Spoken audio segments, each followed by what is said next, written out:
majelis Medan yang kelima atau yang kelima atau yang ke-10? 12 yang kelima. Ya. Alhamdulillah di pertemuan majelis Medan yang ke-10 ini kita masih istiqomah untuk bisa hadir mengikuti kegiatan sebagaimana biasa, meskipun cuacanya hujan. Alhamdulillah meskipun hujan tidak mengurangi semangat kita, tidak mengurangi keistiqomahan kita untuk bisa hadir di dalam masjid. Memang betul bahwa hujan ini pada sebagian orang menjadi kendala tersendiri ya, untuk bisa hadir di majelis ilmu. Tapi ada juga kendala-kendala yang lain. Ya. Seseorang itu bisa tidak bisa hadir ke majelis ilmu selain karena faktor hujan, juga karena faktor kesehatan atau karena mungkin sedang diuji dengan berbagai penyakit. Ya. Ada yang diuji dengan asam urat, ya. Ada yang diuji dengan asam urat, penyakit asam urat. Ada sampai tukaran kalori amat. Ada. Asam urat. Ada lagi yang diuji dengan penyakit yang cukup parah, yaitu stroke, sehingga tidak bisa hadir di majelis ini. Ya. Penyakit stroke ini sangat membahayakan. Bahaya. Jangan Pak, jangan diucapkan Pak. Stroke itu stres karena urusan keuangan. Ya. Jadi Jadi ada yang terkendala penyakit stroke sehingga tidak bisa hadir. Ya. Tapi ada yang lebih parah lagi, sama-sama jenis penyakitnya, yaitu penyakit stroke. Ya. Mungkin sudah stadium waktu. Kalau stroke itu ada tingkat keparahannya nggak? Bagaimana? Soalnya Kan apa kan ulangi dari asam urat kan belum keluar soalnya. Oh iya tadi. Ya. Soalnya belum keluar. Ulangi ya. Ulangi. Baik. Alhamdulillah kita semua masih diberikan keistiqomahan oleh Allah SWT sehingga kita tetap istiqomah bisa hadir di majlis yang kata Nabi, para malaikat itu turun di majelis ilmu sampai tidak terhitung jumlahnya. Ya, para malaikat yang turun di majelis ilmu itu, mereka mendoakan orang-orang yang berada di dalam majelis ini. Ya. Para malaikat memohonkan rahmat dan ampunan untuk mereka yang berkumpul di dalam majelis ilmu meskipun dengan susah payah untuk membuka matanya, ya, karena misalnya angkut berat, ya. Para ikhwan fillah yang dirahmati Allah SWT, ya, pada kesempatan majelis Medan ini, ya, alhamdulillah meskipun pesertanya tambah maju, tambah maju, tetapi tidak mengurangi ramainya dan serunya, ya, hadir di majelis ini, ya, karena faktor hujan sehingga jamaahnya berkurang. Tetapi selain faktor hujan, ada juga faktor-faktor yang lain yang menyebabkan saudara-saudara kita tidak bisa hadir di majelis ini. Misalnya karena sedang diuji oleh Allah dengan satu penyakit. Ada yang diuji oleh Allah dengan penyakit asam urat. Ya. Asam urat ini biasanya menimpa orang-orang yang sudah sudah berkeluarga, ya, sudah kepala 4 ke atas. Ya. Sudah nggak masuk ya. Jadi mereka karena mungkin pola makan yang tidak sehat sehingga kena asam urat. Ya. Asam urat itu penyakit ada sampai tukaran kalau rapi tamat. Tamat sempurna. Ada lagi yang diuji dengan penyakit yang cukup berat, ya, yaitu penyakit stroke. Apa, Bu? Stroke itu stres karena urusan keuangan. Ya, biasanya Gue banget itu. Memasuki tanggal tua, tanggal 20 ke atas, penyakit stroke itu datang tiba-tiba. Ya. Jadi waspada dengan penyakit stroke, ya, ketika sudah tanggal 13, 14 sampai tanggal 20. Tetapi saudara-saudara, ada penyakit stroke yang sangat berbahaya, ya, yang tingkat keparahannya itu tidak bisa ditolerir lagi, ya, yaitu stroke stres karena urusan kasur. Ada.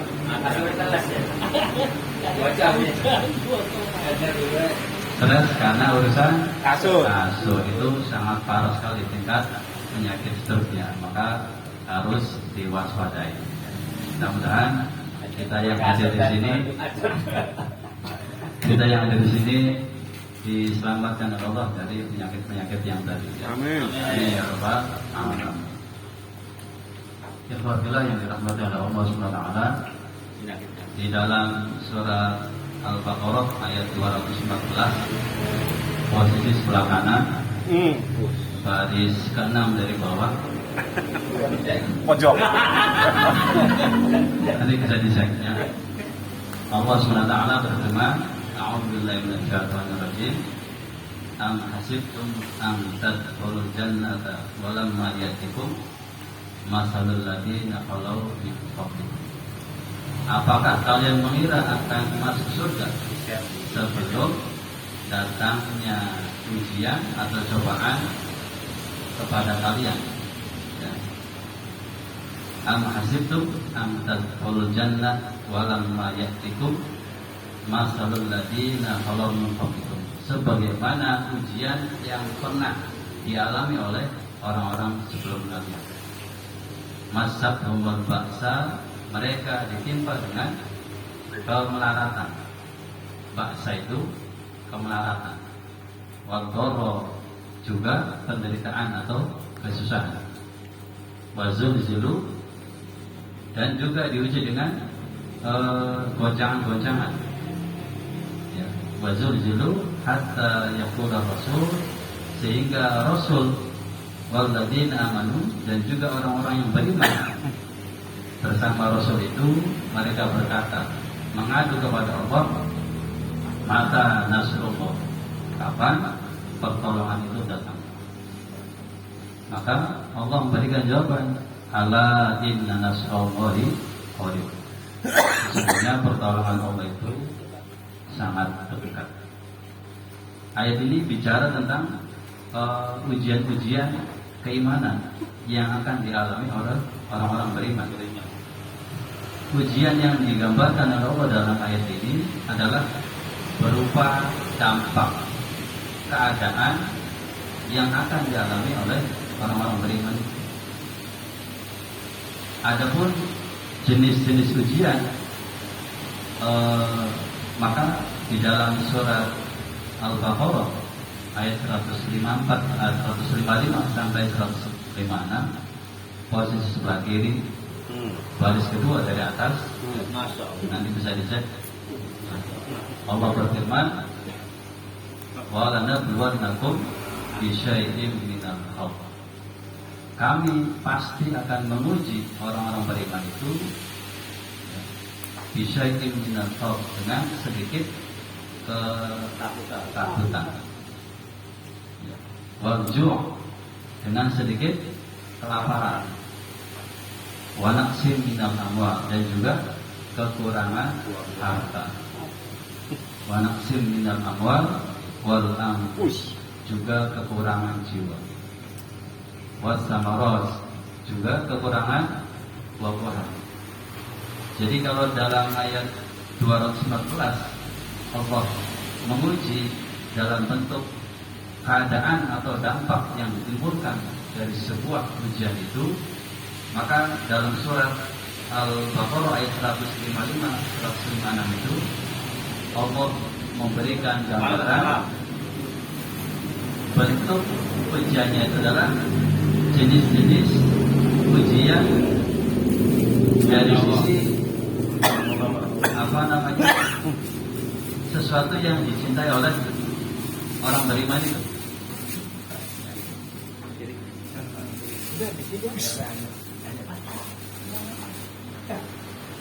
Jadi saudara-saudara sekalian yang dirahmati Allah Taala, kalau di dalam Al-Baqarah 214 Allah menguji dalam bentuk memberikan gambaran dari keadaan atau dampak yang ditimbulkan dari sebuah ujian itu, seperti kemelaratan, kemudian penderitaan, ya, dan juga goncangan-goncangan.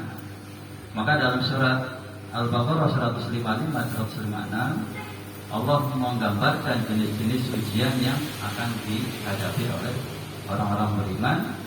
Dari sisi apa?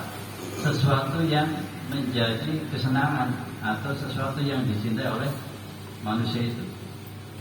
Minal khauf wal ju'. Ya. Orang-orang beriman akan diuji oleh Allah dengan sedikit ketakutan. Takut tidak bisa makan, takut tidak bisa menafkahi keluarga, takut tidak bisa naik jabatan, ya. Takut terjadi sesuatu ketika hadir di majelis ini, takut hujan, ya. Ada yang takut hujan, ya. Di sini insya tidak, karena hujannya masih air, masih banyak. Kalau hujannya batu itu baru takut, ya. Jadi dia sama kan, amun hujannya bom ini Palestina. Jadi orang-orang beriman itu akan diuji dengan sedikit rasa takut, takut yang bermacam-macam. Nah, takut ini adalah sifatnya adalah naluriah manusia. Ya, takut tidak bisa makan, takut tidak bisa menafkahi keluarga, takut tidak bisa nyekolah anak-anak, takut tidak bisa memberikan yang terbaik, ya. Takut kecelakaan ketika harus berangkat ke majelis ilmu, ya, dan sebagainya.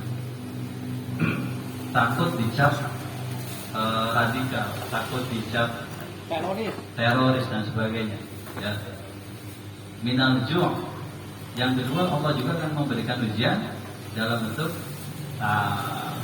sedikit kelaparan. Ya. Kalau kita baca sejarah, ujian-ujian seperti ini juga dialami oleh orang-orang terdahulu. Ya.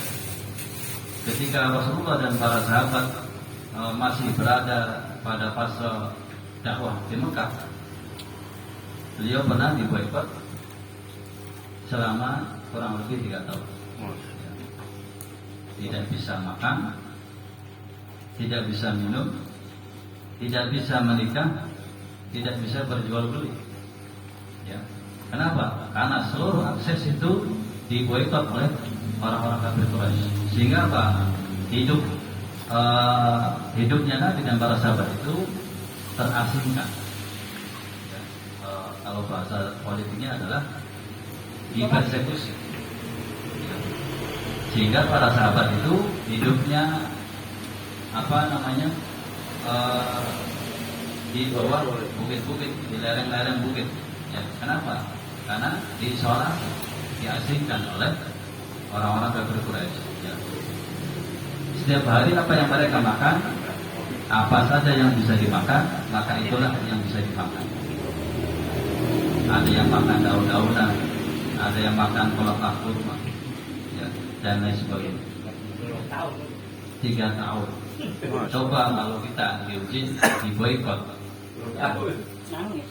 cuma selung dinabai. Ya. Kira-kira berat ya, pasti tidak kuat. Ya. Yang ketiga apa? Allah juga akan menguji orang-orang beriman itu minal khauf wal ju' wa naqsim minal amwal. Dikurangi dari siapa? Hartanya. Wa naqsim minal amwal. Sedikitnya harta, ya, berkurangnya harta, ya. Sulit mendapatkan harta yang halal, sulit mendapatkan pekerjaan misalnya. Itu adalah bentuk-bentuk di antara ujian-ujian yang masuk dalam kategori apa? Wa naqsim minal amwal. Ya, diuji dengan sedikitnya harta. Kemudian berikutnya Allah juga menguji dalam bentuk apa? Wal anfus, berkurangnya jiwa. Apa maksudnya? Meninggalnya orang-orang yang kita cintai. Ada yang diuji dengan kematian suaminya, kematian istrinya atau anak-anaknya. Ya, orang-orang yang dicintai itu adalah bentuk-bentuk ujian, ya, yang termasuk di dalam Al-Baqarah 155 itu. Ya, wa naqsim minal amwal wal anfus was-samarat, ya, berkurangnya buah-buahan. Sudah capek-capek nanam benih, ya, nandur padi, nandur singkong, bolet, sampai nandur benih. Kantil anak, kantil anak. Nandur benih apa loh? Benih, Pak, ya. Semuanya gagal, ya, kena hama, kena badai, kena hujan dan sebagainya. Ya. Wabasyiris sabirin, maka kabarkanlah berita gembira kepada orang-orang yang sabar. Alladzina idza asabathum musibah, siapakah orang yang sabar itu? Yaitu mereka yang ketika diuji dengan berbagai ujian tadi, ya, mereka mengatakan qalu inna lillahi wa inna ilaihi raji'un. Ya. Jadi ujian itu diberikan oleh Allah, tujuannya apa? Yang pertama adalah menguji keimanan. Sebagaimana generasi umat terdahulu, Nabi dan para sahabat ketika awal-awal menyampaikan kebenaran dakwah Islam diuji, ya. Dicap sebagai tukang sihir, orang gila, dukun, pemecah belah, ya. Orang-orang yang membelot, ya. Orang-orang yang membawa ajaran baru, orang-orang yang melawan tradisi, ya. Orang-orang yang menentang negerinya, merusak kekeluargaan dan sebagainya. Itu macam-macam. Ya. Maka generasi terdahulu, ya, tidak lepas dari ujian-ujian seperti itu. Ya.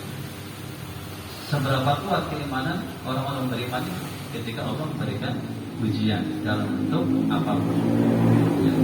Jadi ujian itu diberikan oleh Allah untuk mengukur, untuk menguji seberapa kuat keimanan dan ketakwaan seorang hamba.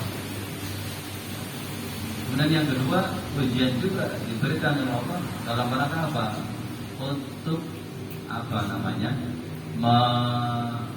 mengetahui siapa di antara hamba itu yang paling baik amal. Dalam surat Al-Mulk ayat 2 baris atas, ya, sebelah kiri baris 2, ya, bisa dicek. Alladzi khalaqal mauta wal hayata liyabluwakum. Sesungguhnya Allah telah menciptakan kematian dan kehidupan itu, ya. Kenapa disebutkan kematian dulu? Bukan kehidupan dulu yang disebutkan. Karena seluruh makhluk yang ada di alam semesta ini dulunya berasal dari ketiadaan. Kemudian diciptakan oleh Allah sehingga menjadi hidup. Alladzi khalaqal mauta wal hayata, diciptakannya kematian dan kehidupan itu untuk apa? Liyabluwakum ayyukum ahsanu amala, untuk menguji orang-orang beriman itu ahsanu amalan. Siapa di antara orang beriman itu yang paling baik amal. Yang menarik adalah ayat ini tidak menggunakan redaksi aksaru amalan. Siapa yang paling banyak amal? Atau dengan redaksi yang lain, ajmalu amalan atau ajmalu wajah. Siapa yang paling cantik rupanya? Kalau Allah menggunakan redaksi siapa yang paling banyak amalnya, pasti kita kalah dengan mereka orang-orang yang mungkin secara keilmuan, mungkin secara garis keturunan unggul. Barang pula sedangkan langkah potongan mohon. Ya. Wajah ya pas-pasan, duit beli kabel, sing ngerasa ngekek ya.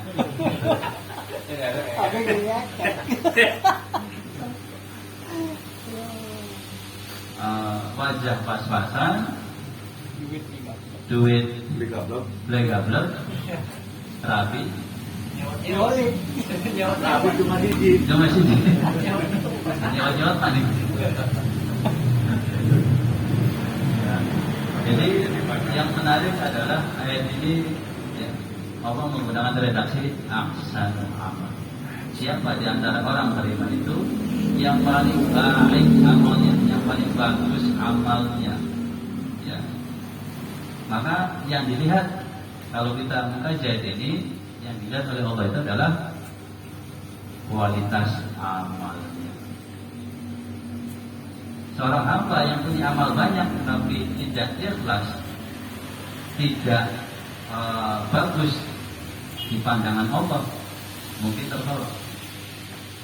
Ya. Tapi orang awam, orang biasa seperti kita, meskipun amalnya sedikit, tetapi bagus dalam pandangan Allah, insya Allah diterima. Ya. Maka dalam banyak ayat, dalam banyak hadis, Nabi itu memberikan banyak penghargaan ataupun motivasi kepada orang-orang beriman itu. Satu kali Nabi ditanya, ayyu habbul a'mal ilallah. Ya Rasulullah, habbul a'mal ilallah. Wahai Nabi, apa amalan yang paling baik itu? Maka Nabi menjawab, sholatu fi waqtiha, sholat di awal waktu. Apalagi ya Rasul,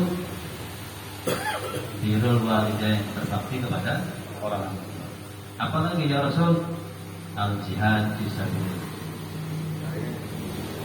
Pada kesempatan yang lain, Nabi memberikan jawaban yang berbeda untuk orang yang berbeda. Ya Rasulullah, ahabbul a'mal ilallah. Wahai Rasul, apakah amal yang paling dicintai oleh Allah itu? Maka Nabi menjawab, tudkhilu sururun ala qalbil muslim, memasukkan kebahagiaan kepada hatinya orang muslim. Dan di dorong sentul-sentul, tiba-tiba ada yang ngasih berkah. Nasi padang. Senang deh. Alhamdulillah. Ya. Nah pun arane menggembirakan hatinya orang muslim. Lagi lapar-lapar ya. Lagi kompong-kompongnya tiba-tiba Ada lontong sayur. ada jaburan. Ya, ada singomai. Itu termasuk amal yang dicintai Allah.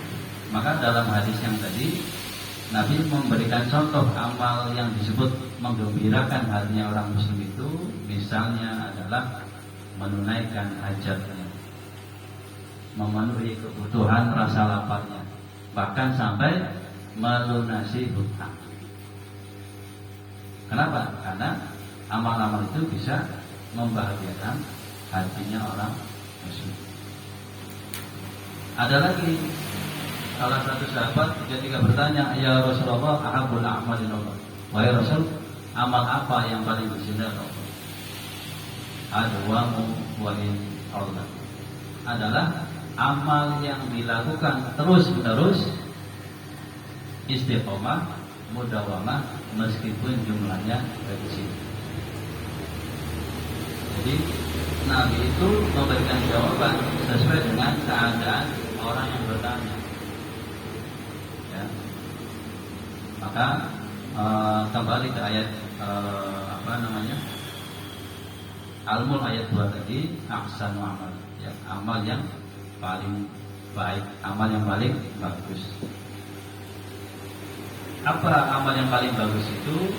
Kata para ulama, ahsanu amal itu terpenuhi jika memenuhi dua unsur. Yang pertama apa? Amal terbaik itu adalah amal yang dilakukan dengan ikhlas. Sehebat apapun amal itu, sebanyak apapun amal yang dilakukan oleh seseorang, ketika tidak ikhlas, alamat tertolak. Yang kedua, amal terbaik itu adalah shawab. Shawab itu adalah sesuai dengan apa yang dicontohkan oleh Rasul. Ya. Nabi sholat subuhnya 2 rakaat, kita ikut. Nabi sholat maghribnya 3 rakaat, kita ikut. Ya. Nabi berpuasa dari mulai terbit fajar hingga terbenam matahari, kita mengikuti.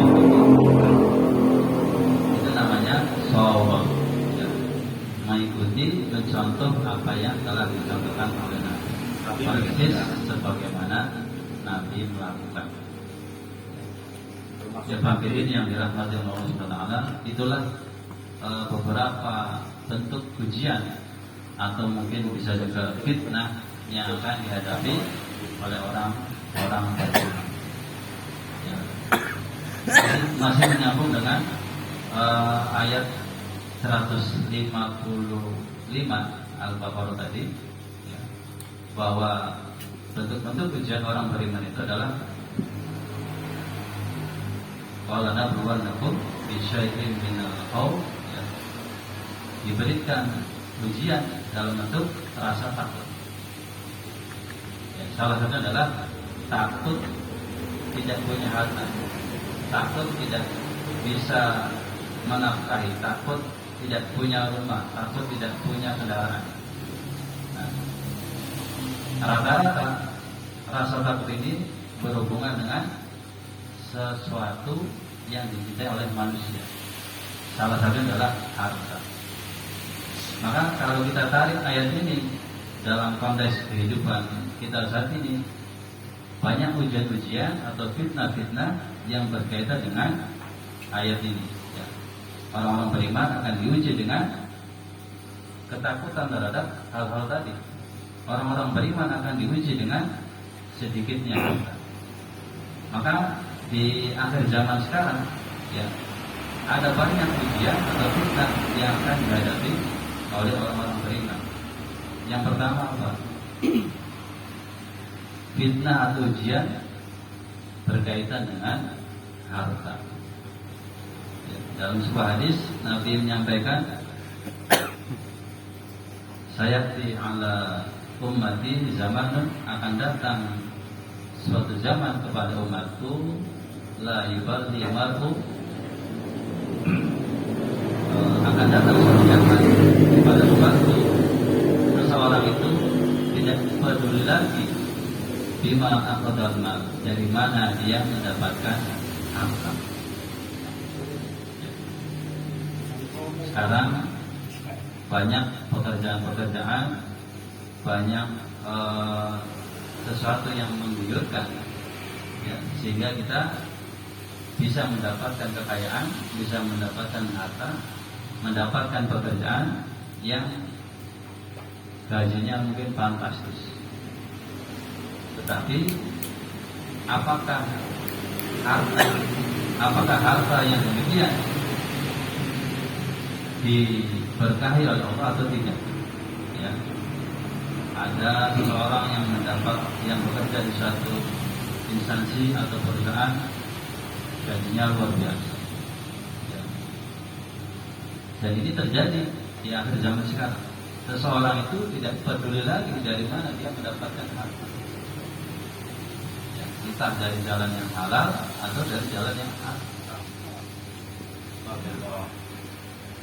Kalau kita bicara dalam konteks hadis ini, banyak harta-harta atau mungkin pendapatan atau pekerjaan-pekerjaan yang sangat menggiurkan dari sisi uangnya, gajinya, ya.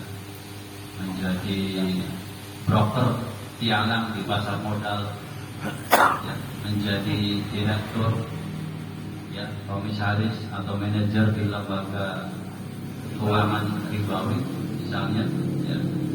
Atau menjadi admin judi online, ya. Itu luar biasa, dan itu terjadi di zaman kita sekarang. Kemudian yang kedua, ada juga fitnah atau ujian di akhir zaman ini, ya. Banyak orang-orang yang secara fitrah dia laki-laki, tetapi dia menyerupai perempuan atau sebaliknya. Dan ini sudah digambarkan oleh Nabi 1300 tahun yang lalu. Dalam sebuah hadis Nabi mengatakan, la'ana Rasulullah sallallahu alaihi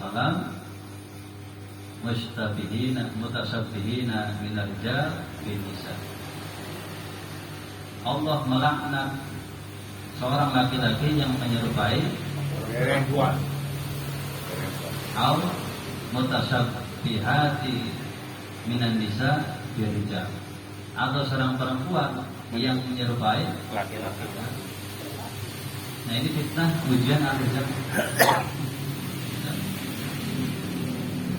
Dan kita melihat itu banyak sekali, ya. Dengan adanya LGBT, ya. Kemudian operasi plastik yang mengubah jenis kelamin seseorang, ya, dan sebagainya. Kemudian ada juga fitnah atau ujian dalam bentuk merebaknya zina dan riba. Ya. Dalam sebuah hadis Nabi menyampaikan, bahwa zina wa riba fil qaryah, jika di suatu negeri telah merajalela yang namanya riba dan zina, faqad tahallu yang muslim, ada pokok, maka mereka sejatinya telah menghalalkan diri mereka, keadaan mereka untuk diazab oleh Allah. Hari ini yang namanya zina sedikit atau banyak? Lumayan banyak. Belum hitungan. Lumayan itu berapa persen, Pak? 27. Sudah pernah masuk ke dalamnya? Sudah pernah masuk ke dunia itu? Belum. Mencoba. Ya. Ada warung remang-remang, ada hotel, ada diskotik, ada tempat pariwisata yang menyediakan servis atau fasilitas. Dan ironisnya, hal-hal seperti ini tidak dianggap perbuatan dosa. Kenapa? Karena negara kita, sebagaimana yang dibanggakan oleh mereka, adalah negara Pancasila. Negara apa? Pancasila. Kenapa? Karena negara yang berlandaskan P5 itu abu-abu, tidak jelas, tidak punya standar nilai. Ya. Kemudian yang kedua, di kehidupan kita yang namanya riba sedikit atau banyak? Banyak lagi. Hampir semua bidang ekonomi tidak ada yang lepas dari riba. Diwajibkan bagi masyarakat Gaza untuk melakukan riba. Dan sekian persen. yang akhirnya adalah masyarakat ditakuti, ya, masyarakat ditakuti dengan sesuatu yang kaitannya dengan riba. Kalau tidak utang ke bank, nggak berkembang usahanya. Kalau tidak utang riba, nggak punya rumah, nggak punya kendaraan, nggak bisa nambah istri. Nah, itu bro. Apa itu? Nggak ada hubungannya. Ada bu. Nggak ada hubungannya. Siapa yang berani? Jadi apa yang digambarkan oleh Allah dalam Al-Quran, baik surat Al-Baqarah 155 ataupun 214 tadi, kalau sekarang ujian-ujian itu banyak polanya, banyak modusnya, ya, banyak kreasinya, ya. Tetapi semuanya menuju kepada jenis ujian yang tadi disebutkan, ya, kekurangan harta, kekurangan buah-buahan, takut miskin, takut tidak punya pekerjaan, takut dengan harta dan sebagainya, yang takut tidak punya jabatan kalau tidak melakukan sesuatu yang dilarang, ya. Maka bagaimana sikap kita orang-orang beriman menghadapi fitnah dan ujian-ujian yang ada di akhir zaman ini? Dalam surat Al-Baqarah 156 itu Allah memberikan solusi. Alladzina asabathum musibah qalu inna lillahi wa inna ilaihi raji'un.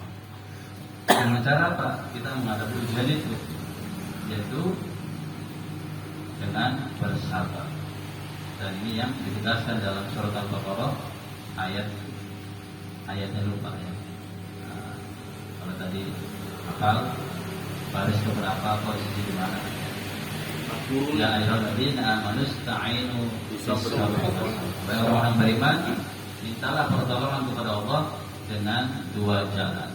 Yang pertama dengan sholat, yang kedua adalah dengan sabar. Apa maknanya?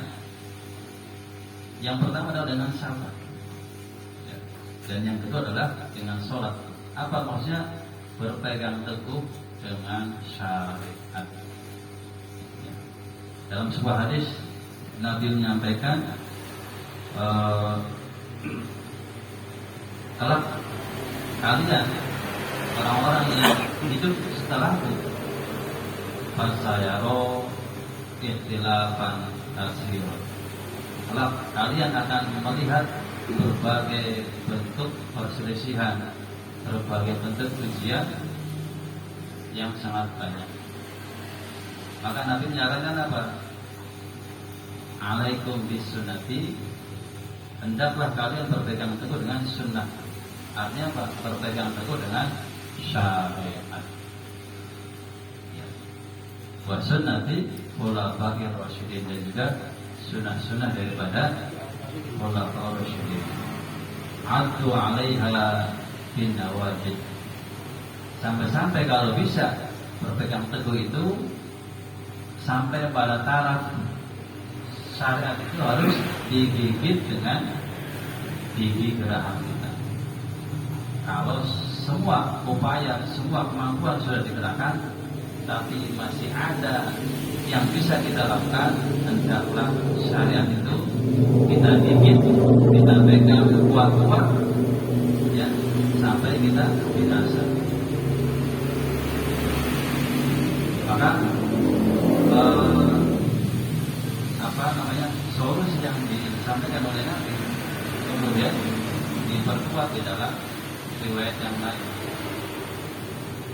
Saya di alam-nas zaman telah akan datang satu zaman kepada umatku, kepada manusia, as-sabiruna ala dinihim, orang-orang yang istiqomah, orang-orang yang berpegang teguh dengan syariat itu, orang-orang yang mampu bersabar menghadapi berbagai ujian itu, ya, al-qabid 'alal jarmi, seperti orang yang menggenggam bara api.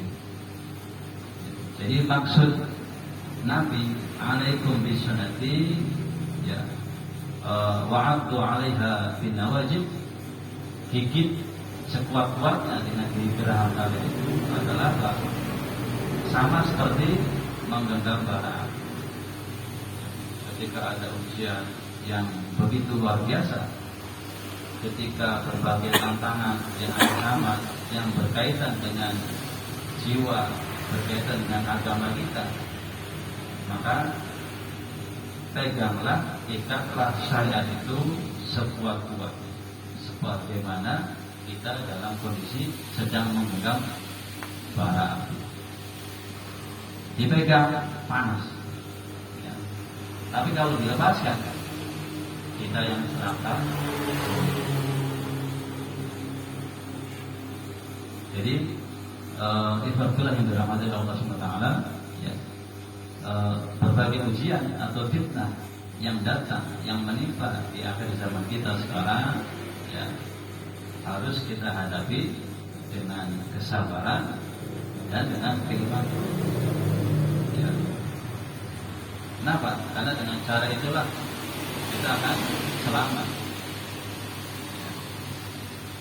Dan ini berkaitan dengan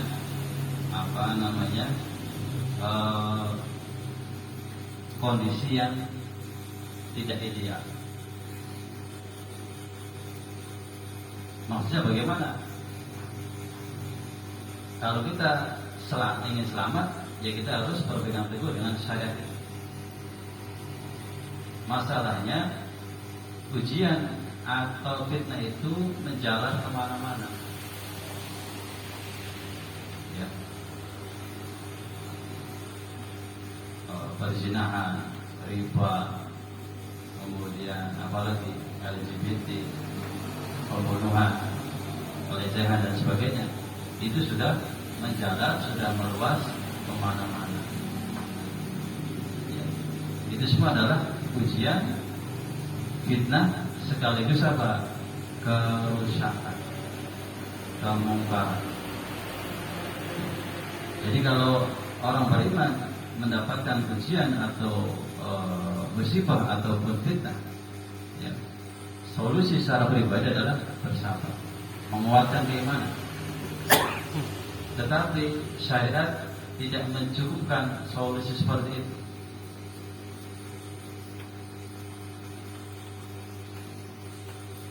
Allah Subhanahu wa taala dalam berbagai ayat dan juga Rasulullah di dalam beberapa hadisnya menyampaikan, man ra'a munkaran falyughayyirhu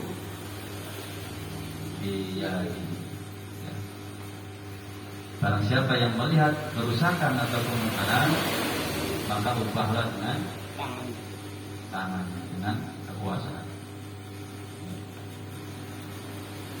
Alam yastati' bagi bisa, jika tidak mampu dengan tangan, dengan kekuasaan, dengan lisan kita. Alam yastati' dan jika tidak mampu bagi qalbi. Yang terakhir adalah dengan hati, yaitu dengan mengingkari. Wadzalika at'aful iman, dan itulah selemah-lemahnya iman. Jadi secara pribadi, secara personal, ya, ketika ada ujian-ujian seperti itu, kita dianjurkan oleh Nabi untuk bersabar, untuk menguatkan keimanan. Tapi tidak cukup dengan itu. Ya. Ketika ujian atau fitnah itu disebabkan karena faktor manusia, artinya kerusakan atau fitnah itu terjadi karena ulah manusia, maka Nabi memberikan solusi sebagaimana di dalam hadis tadi, yaitu dengan apa? Merubah, memperbaiki. Dan itulah yang dicontohkan oleh Nabi. Ketika Nabi masih berada di Mekah, Ya, banyak kerusakan yang terjadi di mana-mana, banyak kemungkaran yang terjadi di mana-mana. Nabi tidak cukup menyuruh para sahabatnya untuk bersabar, tapi Nabi juga memerintahkan para sahabatnya untuk ikut terlibat di dalam mengubah atau memperbaiki keadaan yang rusak.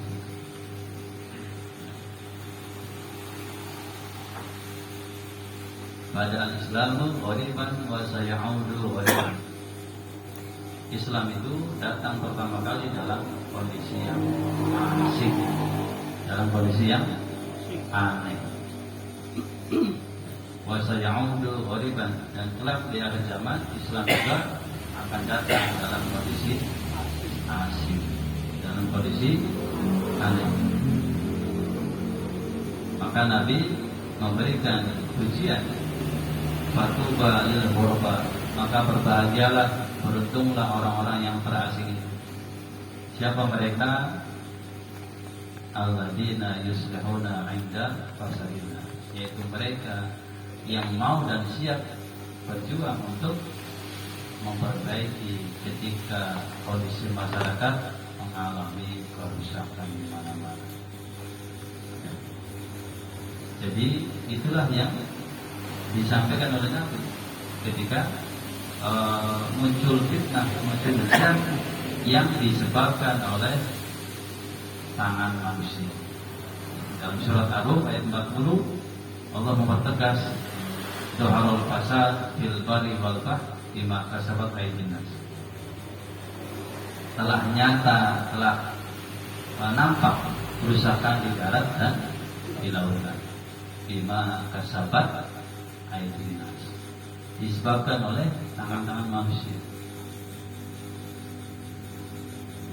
Para ulama tafsir menjelaskan maksud ayat ini adalah disebabin ma'asin nas wa dzunubihim, disebabkan karena kemaksiatan dan dosa-dosa yang dilakukan oleh manusia. Ya.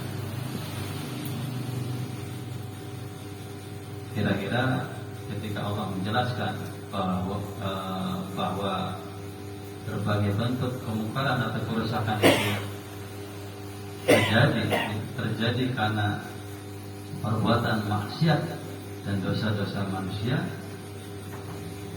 sebagaimana yang terjadi saat ini, kira-kira kita yakin atau tidak yakin? Ya. Contoh,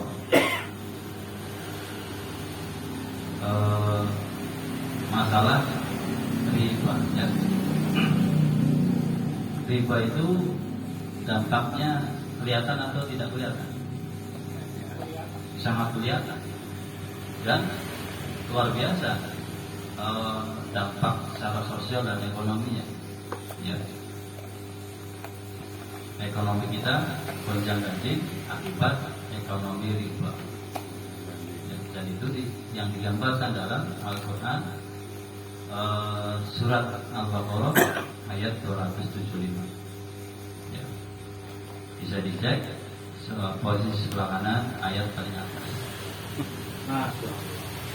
Alladzina yaquluna riba yaqumu yatakhabbatu syaitan minal mas. Ya. Orang-orang yang memakan riba itu berdirinya seperti orang yang kerasukan setan, seperti orang yang mabuk sempoyongan, tidak bisa berdiri kokoh. Maka ketika kondisi ekonomi sebuah negara gonjang-ganjing karena ekonominya berbasis riba, persis bagaimana yang digambarkan oleh Al-Quran.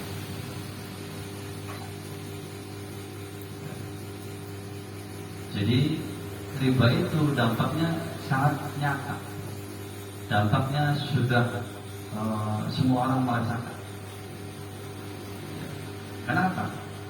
Karena riba sendiri dalam Al-Quran sudah dilarang. Tetapi karena negara ini berdasarkan P5, maka menjadi legal, menjadi menjadi halal. Maka benar apa yang disampaikan oleh Allah dalam banyak ayat Al-Quran. Ya, telah nyata kerusakan di darat dan di lautan akibat perbuatan dosa dan maksiat yang dilakukan oleh manusia. Maka ketika fitnah atau ujian itu disebabkan oleh tangan-tangan manusia, sikap kita bukan hanya bersabar, menguatkan keimanan, tetapi juga ikut andil, ikut berupaya di dalam mengubah atau memperbaiki keadaan yang rusak itu. Ya.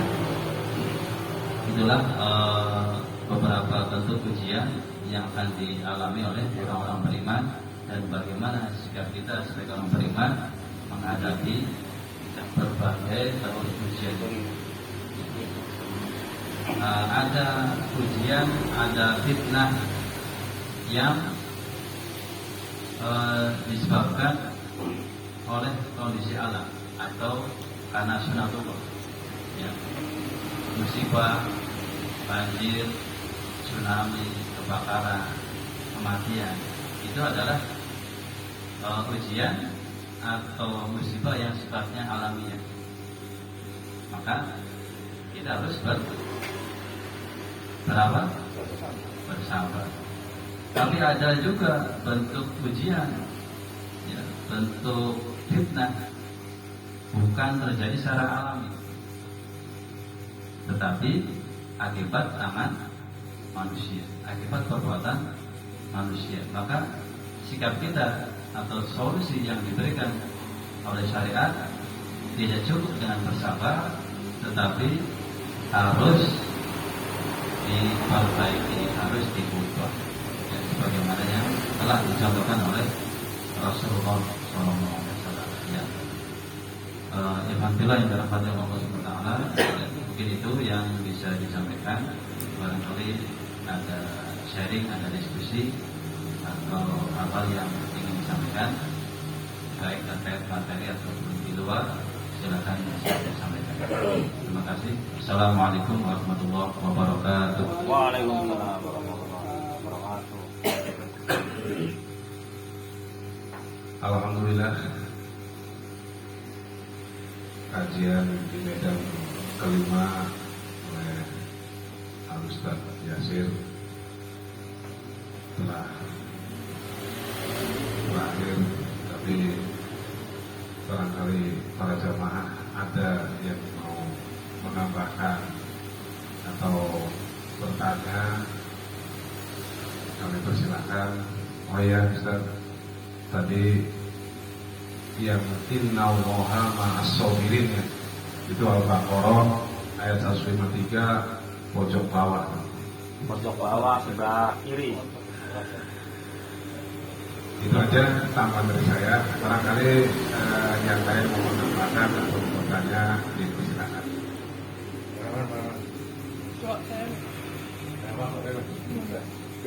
Herman yang mana? Ada dua. Bismillahirrahmanirrahim. Assalamualaikum warahmatullahi wabarakatuh. Waalaikumsalam warahmatullahi wabarakatuh. Di zaman kita sekarang ini banyak fitnah-fitnah yang terlalu banyak, tidak sedikit, terlalu banyak. Sampai-sampai tidak bisa dihitung saking banyaknya. Cuman yang jadi pertanyaan, kenapa ini bisa terjadi? Ya kan? Kenapa ini bisa terjadi? Apa karena kita sudah jauh dengan agama? Apa kita tidak sesuai dengan syariat? Atau apa yang menjadi pertanyaan saya?